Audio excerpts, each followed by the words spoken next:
Guys, welcome to Bible Bound. Today is day 9 of reading Genesis in 20 days.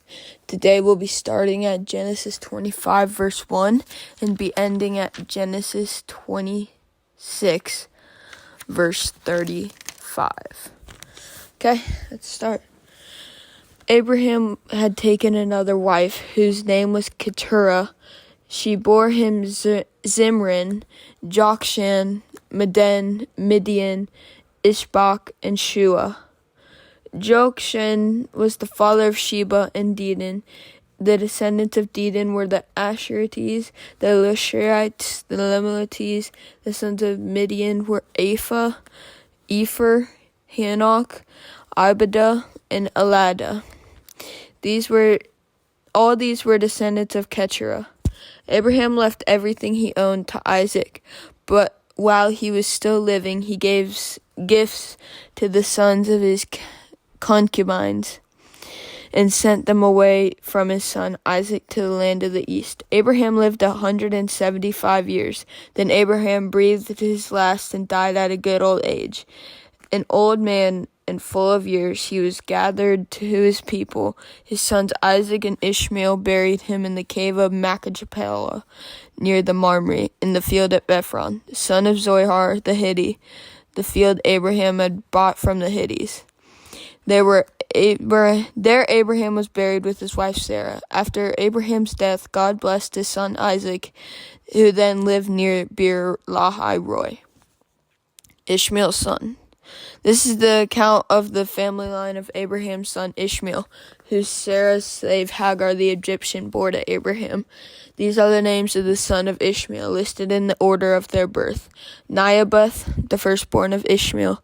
Kedar, Abiel, Mibsam, Mishma, Duma, Massa, Hadad, Tema, Judah, Naphish, and Kedema.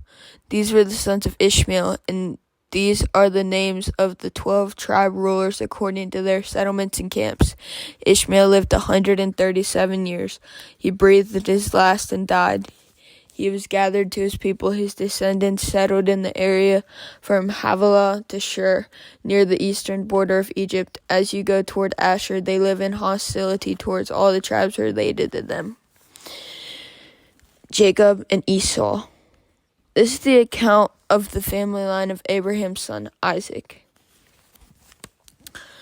Abraham was the father of Isaac, and Isaac was 40 years old when he married Rebekah, daughter of Bethuel, and the Aramean, the Paddan Aram, and sister of Laban, the Aramean.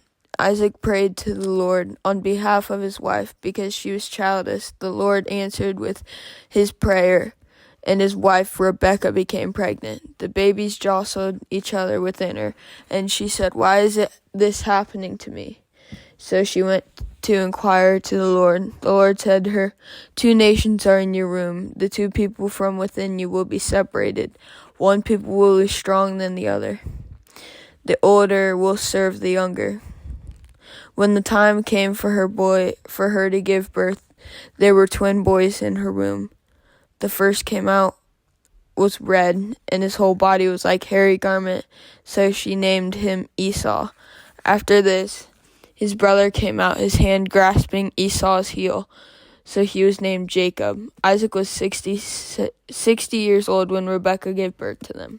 The boys grew up, and Esau became a skillful hunter, a man of the open country, while Jacob was content to stay at home among the tents. Isaac, who had a taste for wild game, loved Esau, but Rebekah loved Jacob. Once when Jacob was cooking some stew, Esau came in from open country famished. He said to Jacob, "Quick, let me have some of that red stew. I'm famished." That is why he was also called Edom. Jacob replied, "First sell me your birthright." "Look, I'm about to die." Esau said, "What good is the birthright to me?" But Jacob said, "Swear to me first." So he swore an oath to him, selling his birthright to Jacob. Then Jacob gave Esau some bread and some lentil stew. He ate and drank, then got up and left. So Esau despised his birthright. Isaac and Abimelech. Now there was a famine in the land besides the previous famine in Abraham's time, and Isaac went to Abimelech, king of the Philistines, in Gerar. The Lord appeared to Isaac and said, "Do not go down to Egypt. Live in this land where I tell you to live. Stay in this land for a while, and I will be with you and bless you. For to you and your descendants I will give all these lands, and will confirm the oath I swore to your father Abraham.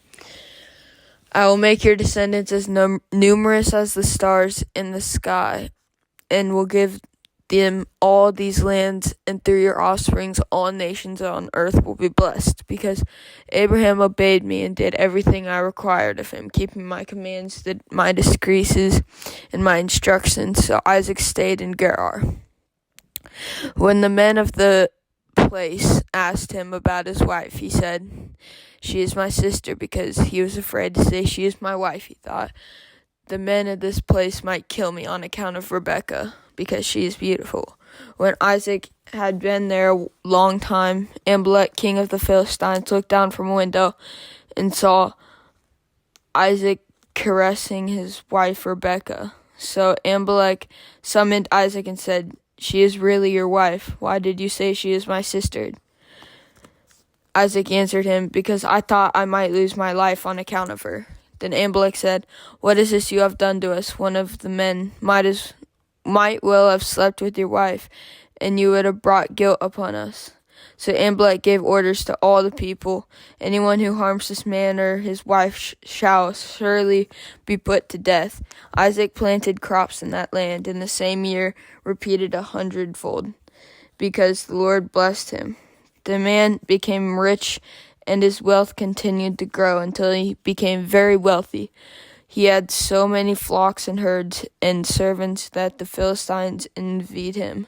So all the wells that his father's servants had dug in the time of his father Abraham, the Philistines stopped up, filling them with earth. Then Abimelech said to Isaac, "Move away from us. You have become too powerful for us." So Isaac moved away from there and encamped in the valley of Gerar, where he settled. Isaac reopened the wells that had been dug in the time of his father Abraham, which the Philistines had stopped up after Abraham died. And he gave them the same names his father had given them. Isaac's servants dug in the valley and discovered a well of fresh water there. But the herders of Gerar quarreled with those of Isaac and said, "The water is ours." So he named the well Esek, because they disputed with him. Then they dug another well, but they quarreled over that one also. So he named it Siddah. He moved on from there and dug another well, but no one quarreled over it. He named it Rehoth Booth, saying, "Now the Lord has given us room, and we will flourish in this land." From there he went up to Beersheba. That night the Lord appeared to him and said, "I am the God of your father Abraham. Do not be afraid, for I am with you. I bless you and will increase the number of your descendants for the sake of my servant Abraham." Isaac built an altar there and called on the name of the Lord, where he pitched his tent, and there his servants dug a well. Meanwhile, Abimelech had come to him from Gerar with Ahuzzath, his personal advisor, and Pithcol, his commander of his forces. Isaac asked them, "Why have you come to me, since you were hostile to me and sent me away?" They answered, "We saw clearly that the Lord was with you, so we said, there ought to be a sworn agreement between us and you. Let us make a treaty with you, that you will do us no harm, just as we did not harm you, but also always treated you well and sent you away peacefully. Now you are blessed by the Lord." Isaac then made a feast for them, and they ate, drank. Early the next morning, The men swore an oath to each other. Then Isaac sent them on their way, and they went away peacefully. That day Isaac's servants came and told him about the well they had dug. They said, "We found water." He called it Sheba. And to this day, the name of the town has been Beersheba. Jacob takes Esau's blessings. When Esau was 40 years old, he married Judith, daughter of Beri the Hittite, and also Basemath, daughter of Elon the Hittite. They were a source of grief to Isaac and Rebekah. That is the end of day 9. Tomorrow will be the halfway mark until we are done with Genesis. And, yeah. So, what happened today is that, Abraham died, and, so they buried him. Then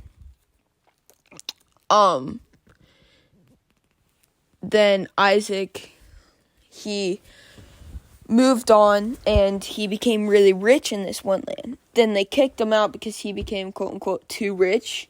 But also, some pattern that we're seeing here is that every time that a couple goes to a village, they will always say, "He is my sister," or "He is my brother, she is my sister." And then at the end, the emperors or whoever's ruling that kingdom is like, "Oh, I will bless you," because, or like, they give them money or something, and like a peace treaty almost, and then they get their partner back. So that's a similar pattern that we're coming across throughout the Bible.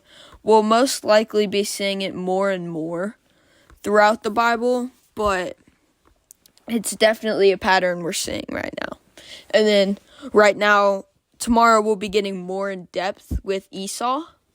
So, yeah.